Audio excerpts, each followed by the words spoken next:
इस समय मंदिर के बाहर वही औरत खुशी से रो रही थी। वो सबको बता रही थी कि किसी ने भगवान की माला बेचकर उसके बच्चे का ऑपरेशन करवा दिया। मंदिर के अंदर लोग भगवान को देख रहे थे और मंदिर के बीच में एक बच्चा चुपचाप खड़ा था। एक पुजारी ने परेशान होकर कहा, अगर कोई इंसान आया होता तो कैमरे में जरूर दिखता। दूसरे पुजारी ने धीरे से कहा, ऐसा तो तभी हो सकता है जब कोई आया ही ना हो। लोगों में खुसुर पुसुर बढ़ने लगी और हर कोई एक दूसरे की तरफ शक से देखने लगा। उसी भीड़ में एक आदमी ने अचानक कहा, रात को मैंने मुगु को मंदिर में घूमते देखा था। ये बात सुनते ही सबकी नजर एक साथ मुगु पर चली गई। मुगु उस समय मंदिर के एक कोने में खड़ा था और उसे समझ नहीं आ रहा था कि सब लोग उसे ऐसे क्यों देख रहे हैं। एक आदमी ने सख्त आवाज में पूछा, तू रात को मंदिर में क्या कर रहा था?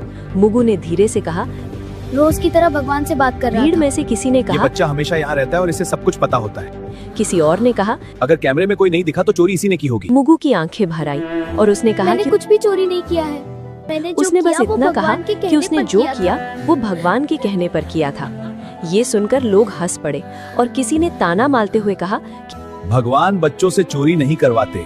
मुगु कुछ नहीं बोला और उसकी नजर जमीन पर टिक गई।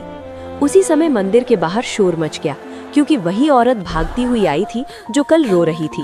वो खुशी से कांपती आवाज में बता रही थी कि उसके बच्चे का ऑपरेशन हो गया है और डॉक्टरों ने जान बचा ली है। उस औरत ने रोते हुए कहा, किसी ने भगवान की मोतियों की माला बेचकर पैसे दिए हैं। ये सुनते ही मंदिर के अंदर सन्नाटा फैल गया और लोगों के चेहरे बदलने किसी ने लगे। मोतियों की माला अब बेच दी थी। सवाल ये नहीं था कि बच्चा बचा कैसे, बल्कि ये था कि माला आखिर गई कहाँ।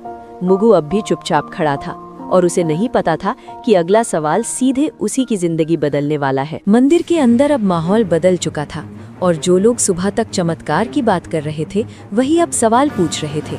हर नजर मुगु पर टिकी थी और किसी को उसकी मासूमियत दिखाई नहीं दे रही थी। एक आदमी ने ऊंची आवाज में कहा कि अगर माला भगवान के कहने पर ली गई थी तो वो अभी वापस क्यों नहीं आई।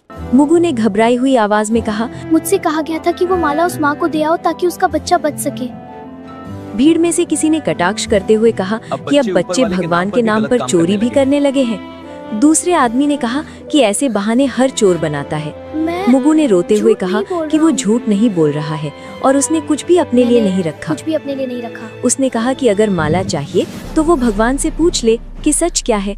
ये बात सुनकर पुजारी भी असहज हो गए क्योंकि कोई भी भगवान से सवाल नहीं करना चाहता था। मुख्य पुजारी ने कड़े शब्दों में कहा कि जब तक सच्चाई सामने नहीं आती तब तक बच्चे का यहाँ रुकना ठीक नहीं होगा। तब तक बच्चे को मंदिर में नहीं रहने दिया जाएगा।